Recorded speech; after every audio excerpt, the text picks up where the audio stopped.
안녕하세요. 출근길 3분 노동법 정경국 노무사입니다. 오늘은 해외에서 근무하는 해외 파견 근로자가 해외 현장에서 사고나 질병이 발생한 경우 국내법이 적용된다면 당연히 국내 산재보험의 경우 강제가입 형식이기 때문에 사업주가 산재를 가입하든 가입하지 않든 산재 처리가 되는 것이 원칙이지만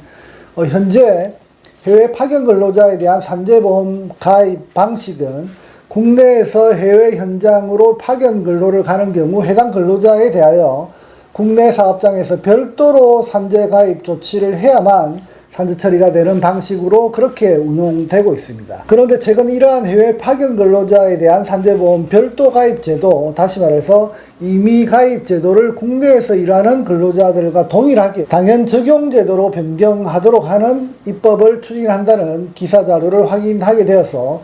반가운 마음에 해당 내용에 대해서 간략히 설명드리는 시간을 가져보도록 하겠습니다. 먼저 해외 파견 근로자에 대한 산재보험 당연 적용이 필요한 이유, 임의 가입이 아니라 당연 적용의 방식으로 운영되어야 되는 그 이유를 간략히 설명드리면, 해외 파견 근로자의 경우 앞서 말씀드린 것처럼 현재까지는 해외 파견 근로자에 대한 산재보험을 국내 사업장에서 별도로 가입을 해야 해외 현장에서 발생하는 각종 사고나 질병 등에 대한 산재 처리가 되는 방식으로 그렇게 운영되고 있었습니다. 따라서 해외 현장에서 며칠 밤낮을 일하다가 과로로 쓰러져 사망한 경우라 하면 국내 현장에서 일하다가 쓰러진 경우 과로사로 충분히 인정받을 수 있는 상황임에도 불구하고 만약 해외 현장에 일하는 해당 근로자에 대하여 출국할 당시에 별도로 국내 사업장에서 해외 파견 근로자에 대한 산재보험 가입 조치를 하지 않았다면 산재 처리가 되지 않는 방식으로 그렇게 운영되고 있다는 것입니다. 결국은 국내 사업장에서 산재 가입을 하느냐 하지 않느냐에 따라서 산재 처리가 되냐 안 되냐를 결정하게 되고 있다는 점입니다. 이상과 같은 상황이 제가 진행한 과로사 사건에서도 사례가 있어서 안타까워했던 그 해당 사건에 대해서 간략히 한번 설명드려 보겠습니다.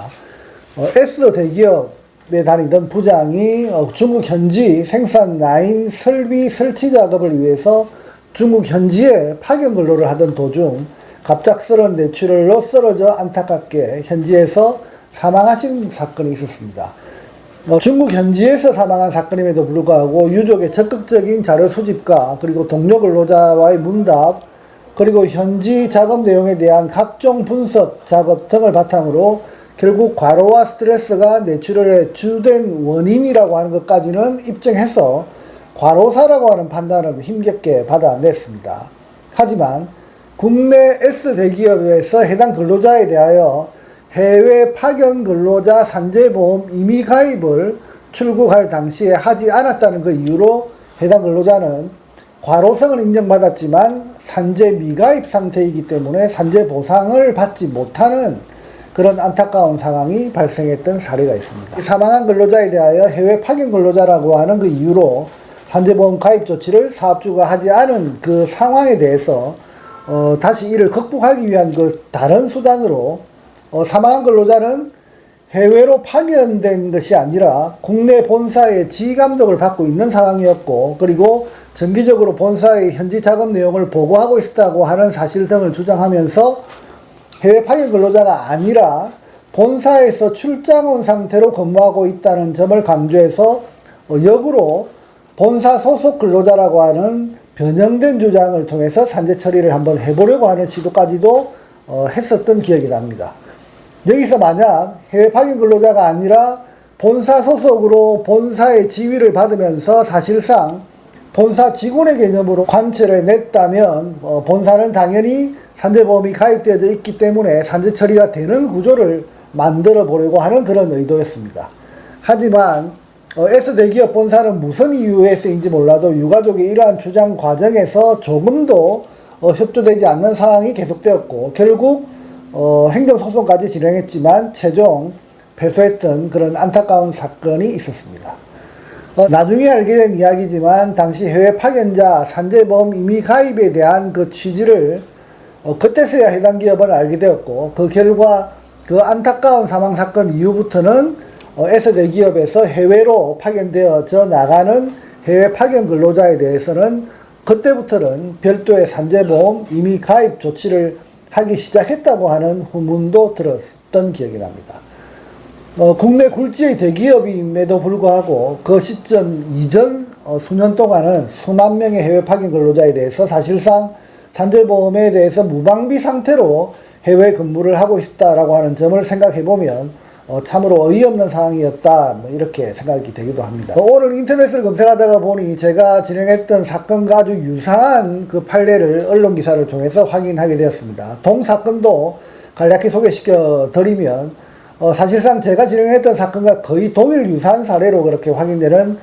사례로 보입니다. 해당 기사를 간략히 한번 설명드려 보면 보시는 바와 같이 재판부는 유족이 과로에 대해서는 인정받은 상태에서 근로장소가 중국이었을 뿐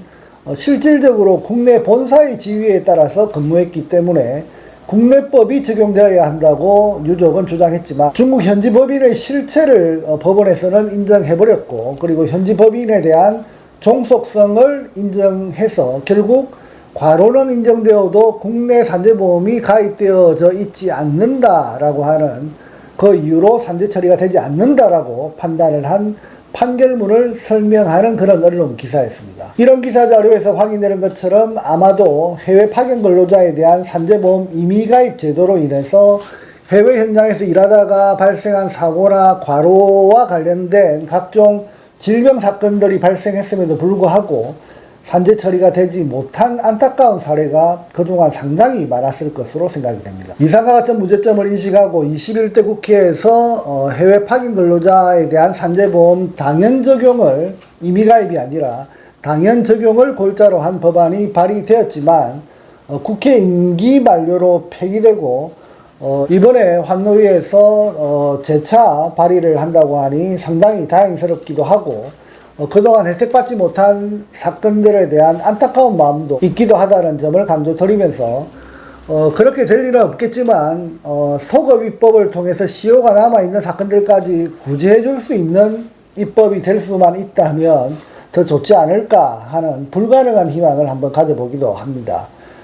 그동안 해외 파견 근로자 임의가입 제도로 인해서 안타깝게 보상받지 못한 노동자분들의 마음에 위로가 될 수 있기를 바라면서 오늘의 주제 설명을 마치도록 하겠습니다. 감사합니다. 여의도 노무법인은 대표 노무사가 직접 조사하고 분석하고 최종 결론까지 책임있게 진행합니다.